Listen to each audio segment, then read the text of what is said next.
అవకాశం ఇచ్చినందుకు. సార్ ఇప్పటిదాకా దేవుళ్ళ గురించి చాలా మంచి చర్చ జరిగింది సార్ ఇక్కడ. అయితే ఈ సభా వేదికగా నేను ఒక అంశాన్ని ప్రభుత్వం దృష్టికి, తద్వారా ఈ సభ దృష్టికి కూడా తీసుకురాబోతా ఉన్నా సార్. యాదాద్రి టెంపుల్ నిర్మాణానికి సంబంధించి జరిగినటువంటి ఒక భారీ అవినీతి సాక్ష్యాలతో సహా ఇప్పుడు నా దగ్గర ఉన్నాయి సార్. దీని మీద ఎంక్వైరీ జరగాలి సార్. దానికి సంబంధించిన 2-3 విషయాలు తమరు ముందు పెడతాను సార్.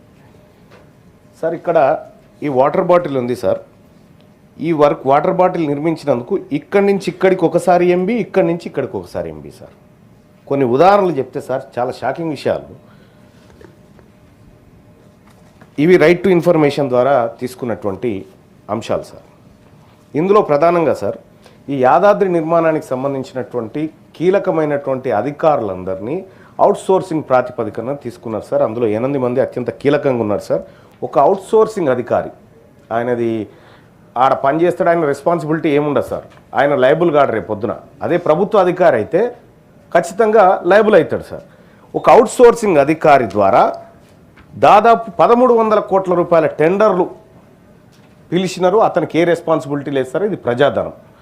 రెండో అంశం సార్, ఇక్కడ కాంట్రాక్ట్ సంస్థలు సార్ చాలా విచిత్రంగా ఒక్కొక్కటి చెప్తే సార్, ఇగో క్లియర్గా 17 లక్షల రూపాయలకు ఒప్పందం చేసుకుంది సార్ ఒక కాంట్రాక్ట్ సంస్థ. 17 లక్షల రూపాయలకు మేము ఈ వర్క్ చేస్తామని చెప్తే 17 లక్షలు నీకు ఏడ సరిపోతాయా అని 4,78,00,000 బిల్లు ఇచ్చారు సార్ ఆయనకు. ఇంకా అది కాదు సార్, ఇంకా అదొక చిన్నది. అది ఇంకా అంటే 27 రెట్లు ఎక్కువ ఇచ్చారు సార్. ఇంకొక అంశం సార్, టెంపుల్ సిటీ లేఅవుట్ పేరు మీద ఒప్పందం చేసుకోరు సార్. 25 లక్షలకు మేము పనిచేస్తామని ఒక కాంట్రాక్ట్ సంస్థ ఒప్పందం చేసుకుంది సార్. 25 లక్షలకు నువ్వు ఏడ చేస్తావా, నువ్వు పేదోడివి, 3,96,00,000 తీసుకొని ఇచ్చారు సార్. సార్ ఇంకొక అంశం సార్, మెయిన్ ఎంట్రన్స్ పచ్చదనం కోసం సార్ 11 లక్షలకు మేము వర్క్ చేస్తామని టెండర్ ఒప్పందం చేసుకున్నారు సార్. 2,28,00,000 వాళ్ళకు డ్రా చేసి ఇచ్చినారు సార్.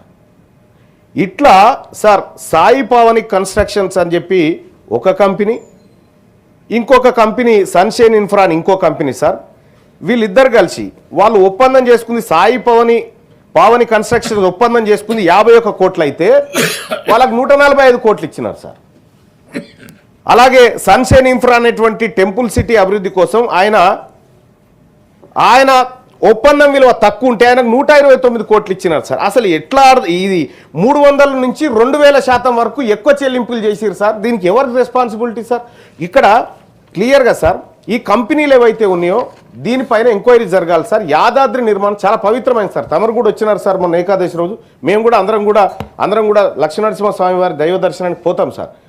అక్కడ సివిల్ కాంట్రాక్ట్ వర్క్లు కానీ లేకపోతే అక్కడ గుళ్ళో జరిగినటువంటి పచ్చదనం ల్యాండ్స్కేప్కి సంబంధించినటువంటి కానీ దాదాపుగా ఎన్ని కోట్లు అంటే సార్, ఈ సొమ్ముకు ఎవరు జవాబుదారు సార్? 1,300 కోట్ల రూపాయల పనులకు ఎవరు బాధ్యత వహిస్తారు సార్? కనీసం దీనికి జవాబు చెప్పేటోళ్ళు లేకుండా అయిపోయింది సార్. ఇవాళ అన్ని తప్పుడు లెక్కల ద్వారా ఇగో ఏ అధికారి పనిచేసిండు ఆ టెండర్లు అంటే ఆయన పేరు కూడా ఇవ్వలేదు సార్. ఆయన డిసిగ్నేషన్ ఇచ్చిన ఆయన పేరు కూడా ఇవ్వలే. ఇంకా ఇగో దానికి సంబంధించి టెండర్ కాపీలు సార్ కావాలంటే తమరు చూడొచ్చు సార్. వీటిని తమరికి పంపిస్తున్నాను సార్. ఇట్లా చేసినటువంటి మోసాలని మీరు ఒక్కసారి సభ దృష్టికి కూడా తీసుకుపోతామన్నా సార్. దీని మీద సిట్టింగ్ జడ్జితో ఎంక్వైరీ జరగాల సార్. లేదంటే ఈ సభా సంఘాన్ని ఒకటి ఏర్పాటు చేసినా సరే దీని మీద విచారణ చేపట్టాలి సార్. దాదాపు 100 కోట్ల రూపాయలు గోల్మాల్ జరిగింది సార్. దీంట్లో యాదాద్రి నిర్మాణంలో జరిగినటువంటి గోల్మాల్ల పైన తెలంగాణ రాష్ట్ర ప్రభుత్వం సమగ్ర ఎంక్వైరీ చేయాలి. పెట్టినటువంటి ఖర్చులు, ఈ కాంట్రాక్ట్ల వ్యవహారం పైన వైట్ పేపర్ కూడా రిలీజ్ చేయాలని చెప్పి రాష్ట్ర ప్రభుత్వాన్ని నేను కోరుతా ఉన్నా సార్. ఇంకా సమాచారం కావాలంటే కూడా నేను ప్రభుత్వానికి ఇస్తా సార్.